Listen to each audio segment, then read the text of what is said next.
आप ये कह रहे हैं कि आपने तैयारी पूरी कर ली है। मैं एक बार आशुतोष जी के पास जा रही हूँ। आशुतोष जी जरा बता दीजिए, वहां तो फाइलें तैयार हो गई, वहां ऐसा लग रहा है कार्यकाल क्या 4 जून को अनाउंसमेंट होगा, सरकार बनेगी तो फाइलों पर एग्जीक्यूशन के लिए हस्ताक्षर भी हो जाएंगे, इस तरह की तैयारी है। दूसरी तरफ आपके खेमे में क्या तैयारी?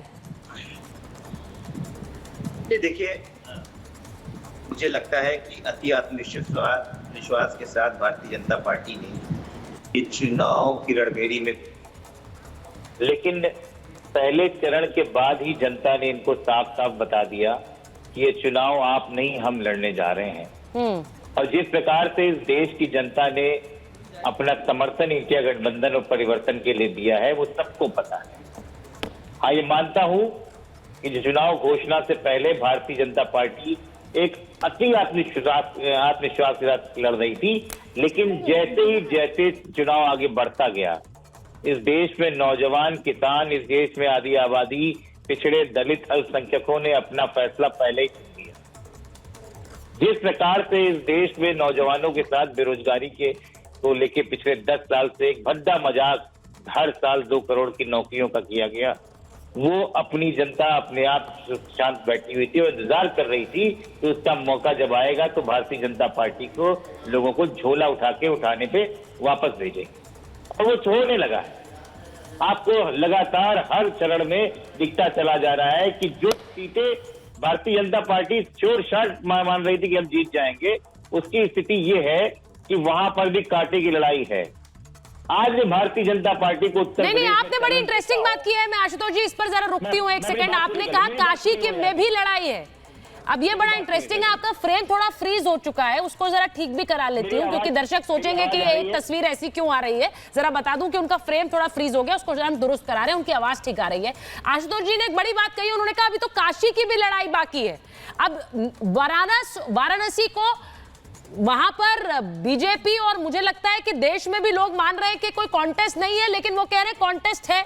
अब अजय जी जरा बता दीजिए, क्योंकि वहां पर प्रियंका जी भी रोड शो कर रही थी डिंपल भाभी के साथ, अब वहां एक बड़ा रोड शो हुआ है। क्या बनारस की लड़ाई अभी बाकी है? क्योंकि ये कहना ये सिर्फ माहौल बनाने के लिए आखिरी चरण से पहले, या वाकई आपको लग रहा है कुछ ऐसा? बीजेपी तो कह रही जमानत भी जब्त होगी इस बार। देखिए, जब चुनाव होता है तो बहुत बड़े लोग धाराशायी हो जाते हैं और बहुत छोटे लोग जीत जाते हैं। अपन ने देखा तो चौधरी चरण सिंह को मुजफ्फरनगर से उस वक्त हरा दिया गया था, जो एक छत्र राज्य के राजा थे। तो राजनीति में जनता के मत के आगे किसी का कुछ नहीं पता, ना हिटलर का ध्यान रखा जाता, ना मोदी जी का ध्यान रखा जाता, बराबर की समानता चलती है। देखिए, हम जो गठबंधन का हमारा चुनाव जो देश में हम लड़ रहे हैं 543 सीट पर, ये परिवर्तन का चुनाव है। हम लोगों का मंगलसूत्र बचाने के लिए लड़ रहे हैं, हम लोगों की टोटी उखाड़ने की जो बात देश के माननीय प्रधानमंत्री कह रहे हैं उसके लिए लड़ रहे हैं। हम लोगों को बेचारी जो महिलाओं को अपमानित कराए मुजरा का नाम लेके, हम मुजरा बचाने वाले उन लोगों को मान सम्मान दिलाने के लिए लड़ाई लड़ रहे हैं। हम लोग चाहते हैं कि बिजली जो काटने की बात प्रधानमंत्री कर रहे हैं, बिजली ना काटी जाए, हम उसके लिए लड़ रहे हैं। हम लोग लड़ाई लड़ रहे हैं इस देश में कि जो बैंकों में पैसा है वो ये निकाल ले जाएंगे, हम उसको बचाने के लिए लड़ रहे हैं। हम लोग जो लड़ रहे हैं वो देश के 145 करोड़ देवतुल्य वोटर के लिए लड़ रहे हैं। हम 22 अरबपतियों के लिए नहीं लड़ रहे। हम अडानी के उस अभी कोल घोटाले का जो मास्टर था उसके लिए नहीं लड़ रहे। हम प्रज्वल रेवन्ना को बचाने के लिए नहीं लड़ रहे। हम ब्रजभूषण को बचाने के लिए नहीं लड़ रहे। हम अभी गुजरात के राजकोट में देखिए, एक इनका विधायक बीजेपी का कैसे हंस रहा था। मानवीय संवेदना इतनी बड़ी हुई, 28 बच्चे उस गेमिंग जोन में, पता नहीं लाइसेंस उसको क्यों नहीं दिया। ये देश की सरकार डबल इंजन की थी वहां, हम उसको बचाने के लिए कि ऐसी दुर्घटना देश में ना हो। अब मैं एक मिनट पॉज करिए, एक मिनट। आपने अपनी बातें बताई और मुझे पता है हर राजनीतिक दल चुनाव के समय अपनी ही उपलब्धियां बताता है, दूसरे की खामियां बताता है। आपने वहां गेमिंग जोन की बात कर दी, आपने उसी सांस में दिल्ली की घटना का जिक्र नहीं किया। क्यों? क्योंकि गठबंधन है। अब आपने रोक दिया मुझे, मुझसे आगे जाने ही नहीं दिया। बच्चे तो आपको लग रहा था आप केजरीवाल को जाने जा रहा था, अभी वहीं खड़े करते हैं, वहीं जाने जा रहा था। खड़ा करिए जरा। नहीं, मैं वहीं जाने जा रहा था, आपने रोक दिया मुझे। अच्छा नहीं, बोलिए ना प्लीज। दिल्ली के गेमिंग जोन की घटना हुई, ऐसी घटना सुन तो लीजिए, बीच में हम तो रोकना।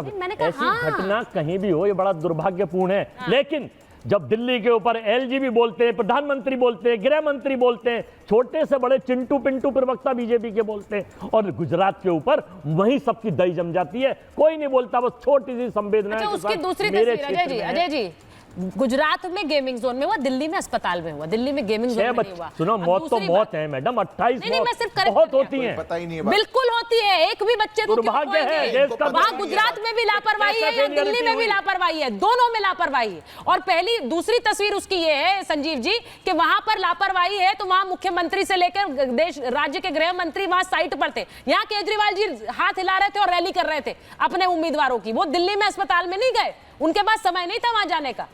कौशिक जी, अच्छा, गुजरात में जो लोगों हाँ। की मौत हुई उस पे भारतीय जनता पार्टी के या प्रधानमंत्री जी को दुख नहीं हुआ क्या? हाँ। उस मौत से दुख नहीं हुआ? एक लाइन उसके बारे में भी बोल देते ज़्यादा बेहतर होता। और ये जो ऊपर आप हेडिंग चला रही हैं कि 1 नेशन 1 इलेक्शन की बात कर रही हाँ। हैं, आगे ये 7वें चरण में सारी कहानी इसी में समाप्त कर लेनी है। जिस देश में एक छोटे से राज्य में 4 चरणों में चुनाव ये सरकार कराती हो, वो कहती है पूरे देश में एक दिन में करा देंगे, एक बार में चुनाव करा लेंगे। कमाल की बात कर रही है। जिस देश में कोस भर में पानी और सवा कोस में वाणी बदल जाता हो, उसमें कह रहे हैं कि नहीं, हम सबको एक कानून के छत्र के नीचे ला देंगे हम। ये सारी बातें कहने की नौबत क्यों आई? चूंकि आप 6 चरणों के चुनाव में बुरी तरह से पराजित हो चुके हैं। एक उम्मीद की किरण बची हुई है। अब उस उम्मीद के किरण को बरकरार रखने के लिए या अपने आप को फिर उस चुनाव के मैदान में मजबूत रखने के लिए आप ये कोशिश कर रहे हैं। आखिरी कवायद है ये, कोई फर्क नहीं पड़ता। हिंदुस्तान की जनता एक बार मूड बना ली तो मूड बना ली है।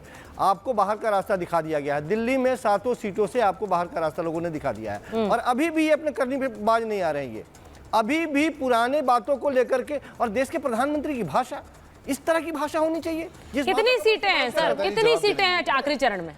संजीव जी, कितनी सीटें हैं आखिरी चरण में? मैंने कहा कि उसमें कम से कितनी सीटें हैं आखिरी चरण में? अरे 25 तो भारतीय जनता पार्टी की है। कितनी सीटें हैं जिन पर वोटिंग हो रही है 7वें चरण में? 25 तो है ही भारतीय बताइए जनता पार्टी। उन्हें। नहीं भाई, मैं आपसे बोल रही हूं, कितनी सीटों पर वोटिंग है?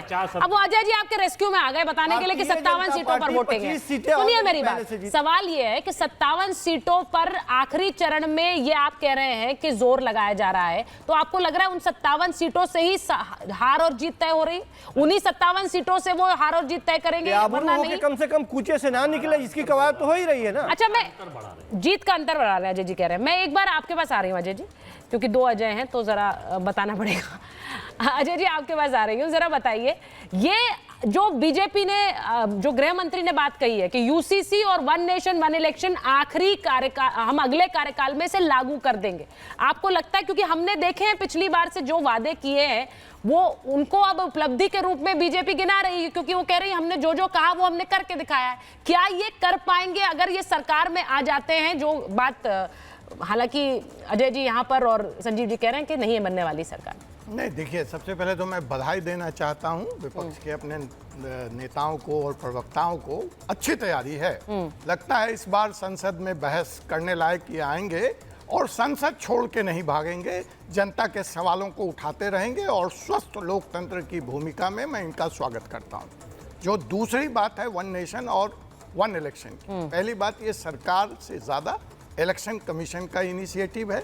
ऑल पार्टीज मीटिंग में दोनों नेताओं के नेता आधी बैठक छोड़कर माननीय दिग्विजय सिंह भाग गए थे जब उनसे उनकी राय मांगी गई थी, उनकी पार्टी की राय मांगी गई थी। रामनाथ कोविंद जी की अध्यक्षता में एक कमेटी गठित की गई है जहां सभी राजनीतिक पार्टियों से उनके राय मांगी गई थी और उस कमेटी ने 1 नेशन 1 इलेक्शन के फेवर में, वो तो कोई सरकार की कमेटी नहीं है, वह तो एक निष्पक्ष कमेटी है। आपकी राय वहां भी नहीं आई और एक बहुसंख्यक पार्टियों ने अपनी राय उसके फेवर में दी है।